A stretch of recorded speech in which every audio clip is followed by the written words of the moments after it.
You know what's crazy about SpaceX? Well, it's being celebrated that they just flew 870 miles into space,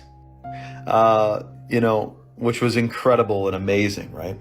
But almost 60 years ago, 50 some odd years ago, we were on the moon, which is complete with the dune buggy thing and excursion, and they had less computing power than they do today. And the moon is almost 240,000 miles away.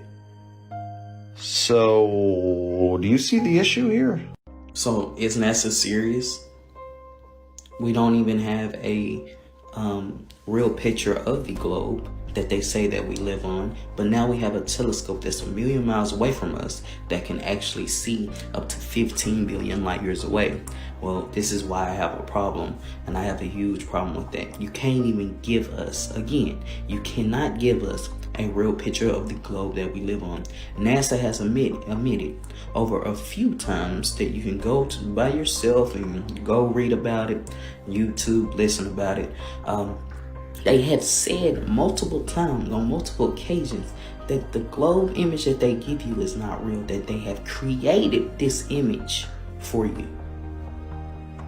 So, if we can't see the own place that we live on, the globe that they say, how can we see up to 15 billion light years away? No.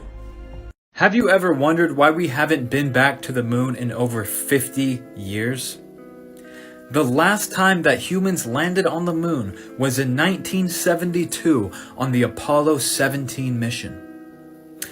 With all of this amazing and super advanced technology being deployed, like Elon Musk and his rockets, it makes you wonder. Go to the moon in a nanosecond. The problem is we don't have the technology to do that anymore. We used to, but we destroyed that technology, and it's a painful process to build it back again. Right.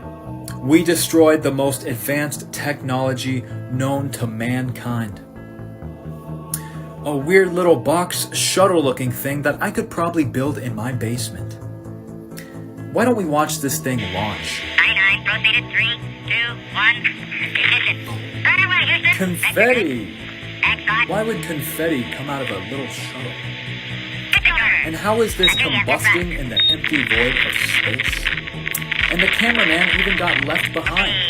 How incredible. How smart these people are on the Apollo 17 mission. I'm not saying I'm a conspiracy theorist, but think about this real quick. 4,000 satellites currently orbiting the Earth. And how come the Earth always looks different whenever they show different pictures of it? Look how big the United States is in this picture. And in this picture, look how big the United States is. That's kind of weird, right? But anyways, back to these satellites. There's 4,000 of them floating around, and anytime they show a picture of space, I don't see a satellite. And before you get on me saying that the International Space Station orbits in the thermosphere, not the exosphere, I get that. I get that idea. I get that they're in different levels of low Earth orbit. But I just find it weird. I've never seen a picture of any satellites anytime ever. That's freaking weird. And God said, "Let there be a firmament in the midst of the waters, and let it divide the waters from the waters." And God made the firmament, and divided the waters which were under the firmament from the waters which were above the firmament, and it was so. And the stars of heaven fell unto the earth, even as a fig tree casteth her untimely figs, when she is shaken of a mighty wind. And the heaven departed as a scroll when it is rolled together, and every mountain and island were moved out of their places.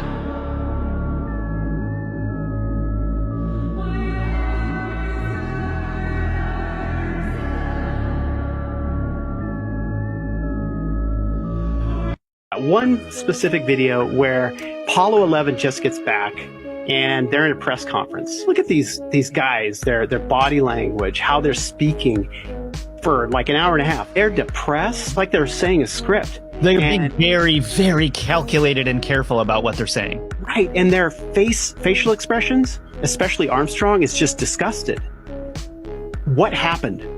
before they supposedly went to the moon, they were excited. They were happy. If you look at, TV footage before that, they were ecstatic. And now they've just been like on the greatest journey a human can potentially take in physical at that time, and they're just depressed. I've been a flat earther for about 5 years now. Why do you believe the earth is flat? Our constellations, they literally circle us. If you put a telescope in one spot, or if you point it at the North Star and just fix it there, the North Star does not move. And our constellations circle us. If we were, this space rock spinning at these astronomical numbers through space, we wouldn't see the same star pattern. Compasses prove flat Earth. We have 2 poles, supposedly, at North Pole and the South Pole. Why don't we ever point south? For me personally, I think it's a spiritual thing. I think they're trying to hide God from us because they have to be able to control us. It's all a mind control thing.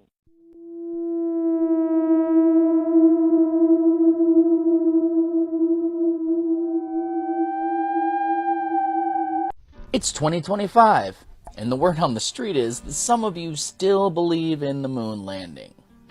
So I figured we should try to remedy that. Here's a few points that may change your mind. Let's watch this guy drive around on this buggy. Isn't that fun? Watch as the thing turns. Why aren't his arms moving if he's steering it? That looks weird. Why is the horizon so close? If the moon is supposedly a quarter of the size of the Earth, which they used to say 1/6 the size, but now's not the time to get into that. If it's only a quarter of the size, why is the horizon that close?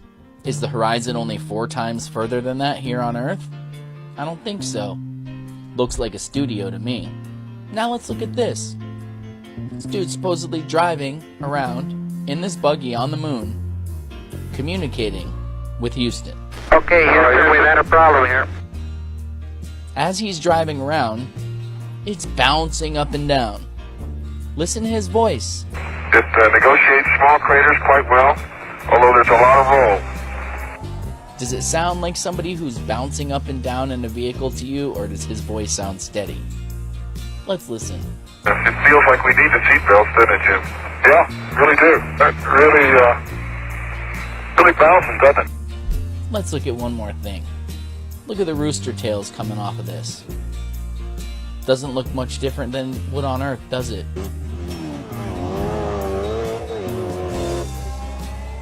Now let's speed it up and see how it looks.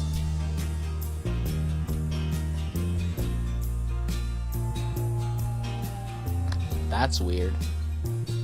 I get it. I used to be just like you. I believed that these great guys went to space and had the greatest achievement of all time. So why did they look like this when they left and like this when they got back? It was our pleasure to have participated in one great adventure. Or maybe you're more interested in practical things, like how they spent all that time out there in space and landed on the moon, but they all came back clean shaven. Just something to think about. Why is it that the entire time they were on the moon, none of them went, "Oh my God, look at Earth, it's so beautiful"? And why only shortly before did this man, Gus Grissom, say that there's no way that this thing would make it to the moon, and then he mysteriously die in a fire? Hey, how are we gonna get to the moon if we can't talk between 3 buildings? I can't hear that thing you're saying. Jesus Christ.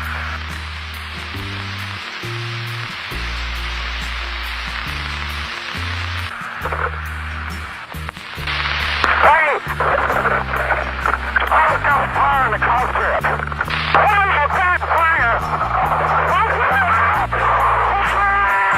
All we're asking is that you look into these things and that you think about them with a clear head.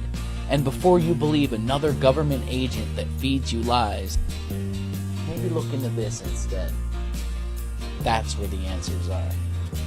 When you looked up at the sky, could you actually see the stars and the solar corona in spite of the glare?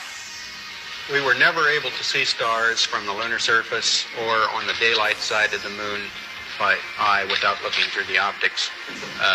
I don't recall during the period of time that we were photographing the solar corona what stars we could see. I don't remember seeing any. I don't remember seeing any. I'm confused. Did NASA not use stars to map the way to the moon, allegedly? The astronaut navigator finds a known star in the wide-angle telescope. Using a fingertip control, he changes the attitude of the spacecraft to bring the star into line. Once he has the star in position in the telescope, he moves the optical sextant. He lines the sextant up with the star and makes a read. Right, okay. So, we have it from the astronauts who were in space, that they couldn't see stars, they don't remember seeing any stars at all. And yet, NASA mapped their way to the moon using stars. Some NASA actors say that you can totally see stars when you're in space. Whilst in space, have you ever looked away from Earth into the black void? Because you can see, because you can see the stars. Oh yeah, you know, and pretty much all the time you can see the stars. It's not a black void. I mean, it's black, but there's all kinds of little polka dots. There's all the stars there, and the cool thing is about it, you can see it during the day. Yeah, you can, and there's more than stars. You can see planets. You can see moons. You see the gas. Magellan clouds of the Milky you Way see galaxy. The Magellanic clouds. Magellanic. See, I just wanted the Magellan there's a large clouds. one I didn't and a want small one, right? Yeah. And then you can see the zodiacal light. Whoa! But the NASA actors from 1969 say that you can't see the stars in space. We were never able to see stars from the lunar surface or on the daylight side of the moon by eye without looking through the optics. I don't recall during the period of time that we were photographing the solar corona what stars we could see. I don't remember seeing any. You can see the stars. Oh yeah. You know, and pretty much all the time you can see the stars. I don't remember seeing any. Everything we've been taught is a lie. And that brings me to the space and cosmos, one of the greatest deceptions, and yet given to us by NASA themselves. Article after article after article after press release and press release about water in space in amounts that are completely mind-blowing. Ocean worlds, water in the solar system and beyond. 2009, NASA found a sprawling cloud of cold water vapor around a solar system at a nearby star. The water vapor could eventually deliver oceans to dry planets that are forming in the system. The famous Eye of God nebula actually weeping tears of water. Stars and galaxies are born in a nebula. Can you imagine the size of the water that's coming out of a nebula? It's like one drop of that would engulf our entire solar system. Oceans detected inside Saturn's moon, and stars found shooting water bullets. NASA confirms best ever evidence water on Mars. Water from Orion. Now there's water coming out of the constellation of Orion. A star shooting water bullets. A star is supposed to be a sun. There's water on a star. And they do a study, NASA, and they say basically all stars have water. This is the conclusion. Stanford University tells us that there's water on the sun. Waterloo University tells us that there's water on the sun. On the left is one of those deep space images of the universe. On the right is a picture of a swimming pool. Also keep in mind that many of the images that we get shown by NASA come from radio telescopes, not from optical telescopes that actually photograph an object. Our very own solar system is completely surrounded by water. They tell us it's ice, but can we believe them? Well, we call it the Kuiper Belt. It's a belt in a disk. That whole thing is now completely engulfed by more water called the Oort cloud that completely engulfs our entire solar system. It looks something like that. And yet, there's supposed to be vacuum in space. Where does the water go? Where does the vacuum begin or end? Suddenly, the Bible makes a lot more sense to me. And God said, "Let there be light." So the Spirit of God is moving across the waters, and it's the sound of the Creator that makes the light. How does that work? Well, in modern science, it's known as sonoluminescence. When you put a sound frequency into a body of water, after a little while, a beautiful bubble appears filled with light. Where does the watery space begin? Where is the edge? Well, if we start listening to what the Bible tells us in some ancient scriptures, maybe we should listen to all of it. It says, God placed the firmament in the sky to separate the waters of the heavens from the waters below. And then how did God create the flood? It tells us God opened the gates of heaven to let the water pour in on the earth. I believe the sun is in front of and behind the clouds, and now it just disappeared into the clouds. Let's see what happens here if we can. This is not very safe. But look, clouds in front, clouds behind. 93 million miles away, guys. Clouds in front, clouds behind. 93 million miles away. Isn't that awesome? Look at that. Oh my God. How is that possible? Clouds in front, clouds behind.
The flat Earth map dates back over 1,000 years. This map is credited to being created by a Persian astronomer. His name was Al-Biruni, and he lived between 973 AD to 1048 AD.